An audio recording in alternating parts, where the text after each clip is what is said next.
नमस्कार मित्रों, कैसे हैं आप। मुझे उम्मीद है आप हमारी पिछली रोचक जानकारियों का आनंद ले रहे होंगे और अपनी ज़िंदगी के ज्ञान को बढ़ा रहे होंगे। तो मित्रों, आज जो मैं जानकारी आपके लिए लेकर आई हूँ वह है राधा अष्टमी, जो कि 31 अगस्त दिन रविवार को पड़ रही है, जो भाद्रपद मास के शुक्ल पक्ष की अष्टमी तिथि को मनाई जाती है। यह दिन देवी राधा के जन्मोत्सव के रूप में मनाया जाता है, क्योंकि वे भगवान श्री कृष्ण जी की प्रेमिका और शक्ति का स्वरूप मानी जाती हैं। इस दिन राधा रानी जी की पूजा, व्रत और मंत्र आदि का उच्चारण किया जाता है। राधा अष्टमी जी से जुड़ी पौराणिक कथा के अनुसार राधा जी का जन्म वृषभान की यज्ञ भूमि से हुआ है। कैसे, आइए जानते हैं इसे विस्तार से। पौराणिक कथाओं के अनुसार राधा रानी गोलोक में भगवान श्री कृष्ण जी के साथ निवास करती थी। एक दिन की बात है, राधा रानी जी गोलोक में नहीं थी और कृष्ण जी अपनी सखी विरजा के साथ घूम रहे थे। जब राधा जी को यह बात पता चली तो उन्हें बहुत क्रोध आया। उन्होंने श्री कृष्ण जी को भला बुरा कहा। इस घटना से श्री कृष्ण जी के मित्र सुदामा जी को बहुत दुख लगा और उन्होंने गुस्से में आकर श्री राधा रानी जी को पृथ्वी लोक में जन्म लेने का श्राप दे डाला। राधा जी ने भी क्रोधित होकर सुदामा जी को राक्षस योनि में जन्म लेने का श्राप दिया। श्री कृष्ण जी ने राधा जी को समझाया कि उन्हें पृथ्वी लोक पर राजा वृषभान और देवी कीर्ति की पुत्री के रूप में जन्म लेना है और उनका विवाह रायान नाम के व्यक्ति से होगा, जो कि श्री कृष्ण जी का ही एक अंश होगा।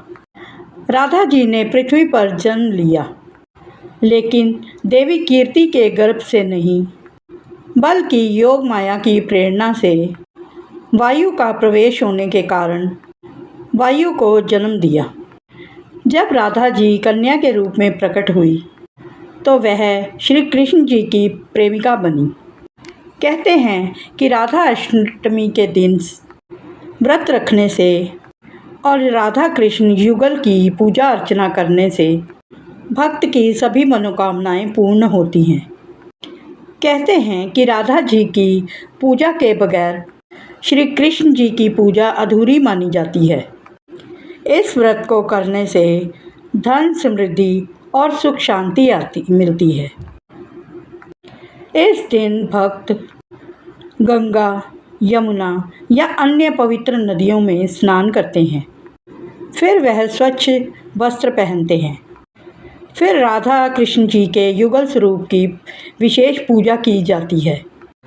पूजा में पंचामृत, दूध, दही, घी, शहद और शक्कर आदि का मिश्रण होता है। इससे राधा रानी जी का अभिषेक किया जाता है।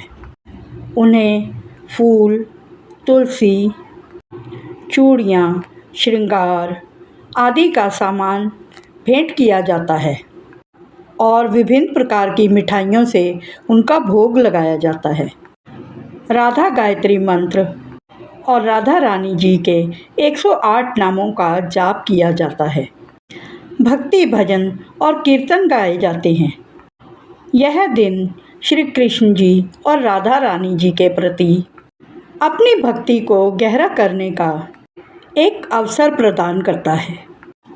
राधा अष्टमी के दिन उनकी पूजा के लिए मंदिर में 5 रंगों के मंडप बनाए जाते हैं।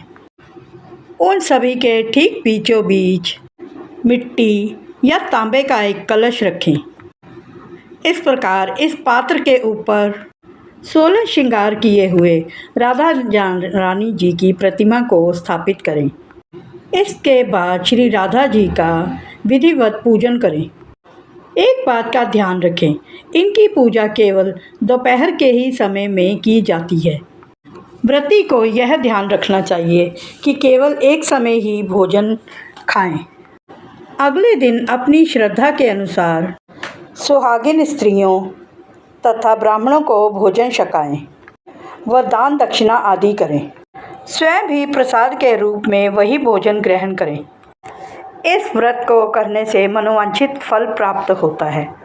कहते हैं, राधा रानी का नाम संसार के समस्त दुखों का अंत करता है।